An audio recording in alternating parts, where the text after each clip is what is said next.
Okay, I just wanted to show you a little thing about Python that you might find useful to know when you're trying to test programs and stuff.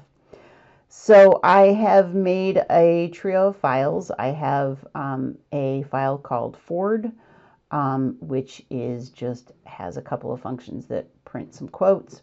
I have a file called Arthur, which prints some other quotes, and then I have a file called dialog, which imports the Ford and Arthur files and then alternates between clips from Arthur and clips from Ford. So here I am on Elvis, our Unix machine. And what I'm going to do is I'm going to do what you probably usually do, which is I'm going to run Python 3 on dialog.py, and you'll see we get this cute little dialog from Hitchhiker's Guide to the Galaxy. Okay, so that's great. But suppose you're busy working on this multi-file project or even a single file project, and you want to test out quip1. Okay, well, one way you could test out quip1 is you could, down here, you could write, all right, let me just run quip1, or you could edit, if I do it like that, then when I import Ford, I think it'll actually run that just as it's being imported. So for example, now if I run dialog.py, the first thing that's going to happen, maybe we'll make it, yeah, we'll leave it like that. Then if I run this, it starts out by saying we're safe, and then it does my little dialog, right? Because when it imported, it printed the anything that's left indented gets run, right? So it just printed quip1. Okay, but maybe you don't want to do that. You want to test out just quip1, and then run your dialog function. Well, one thing you can do is down at the bottom of this Ford code, I actually have this if underscore underscore name underscore underscore equals main, right?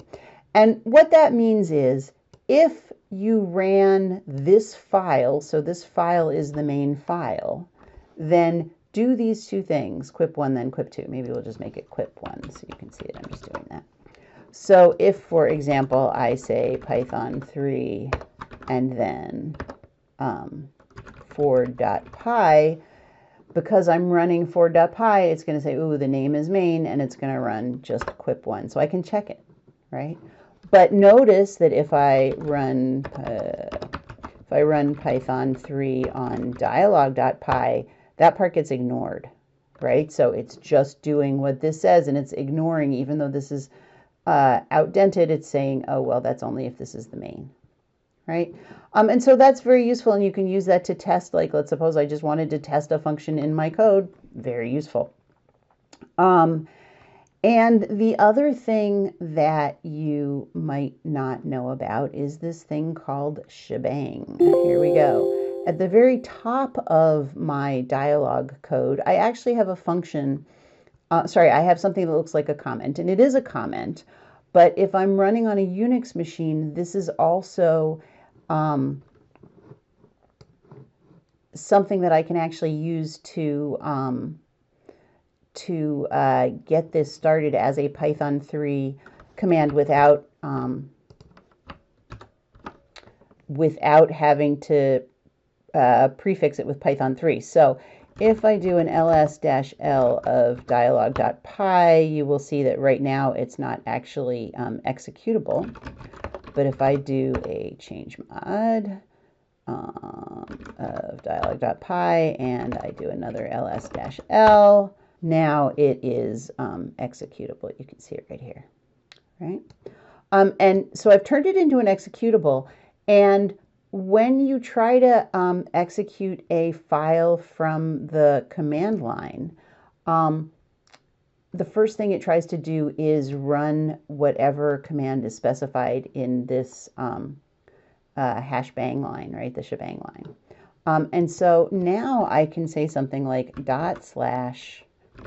/dialog.py, and it runs this function using Python 3. So there's no difference between Python 3, oops, let me up it here, saying Python 3 dialog.py and just saying /dialog.py, assuming that my version of Python 3 that I'm running for the Python 3 is actually user bin Python 3.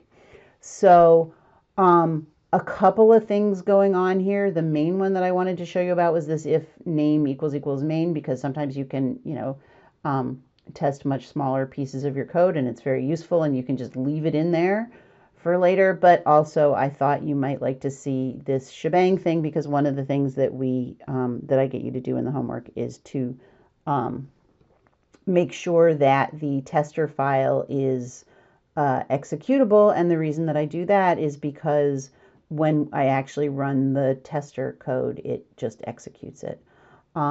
I hadn't made a big deal about this because the shebang may not work on whatever machine you're using, but for sure it works on Elvis. So there you go. Hope this was helpful.